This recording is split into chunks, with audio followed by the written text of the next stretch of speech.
ગઈકાલે એક ચિઠ્ઠી મને મળી, એમાં એમ પૂછ્યું હતું કે બાપુ સાધુની ઓળખાણ, સાધુ વિશે આટલી બધી મહિમા ગવાય છે, ત્યારે સાધુની ઓળખાણ આચરણથી થાય, આભરણથી થાય કે આવરણથી? 3 શબ્દો પૂછે કે સાધુએ આભરણ કેવા પહેર્યા? રુદ્રાક્ષની માળા પહેરી છે, તુલસીની માળા પહેરી છે, એણે આવરણ એટલે ભગવા કપડાં પહેર્યા છે, શ્વેતાંબર છે, દિગંબર છે, એ પિતાંબર છે, એણે કેવા વસ્ત્રો ધારણ કર્યા છે, અથવા તો એનું આચરણ કેવું છે, એના ઉપરથી સાધુ. સારો પ્રશ્ન હતો. મારે આપને એટલું જ કહેવું બાપ કે સાધુની પરખ આચરણથી પણ નહીં થઈ, કારણ કે એના આચરણની આપણને હળે જ નહીં બુજે, ખબર જ નહીં પડે સાહેબ, આપણે ઓળખી જ ન શકીએ.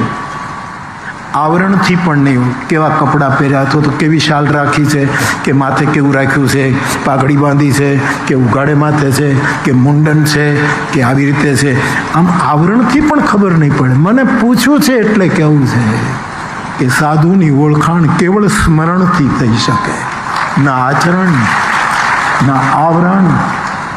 એની પાસે જાઓ ને જો તમારું સ્મરણ શરૂ થઈ જતું હોય તો સમજવાનું તમે સાધુ પાસે ગયા છો.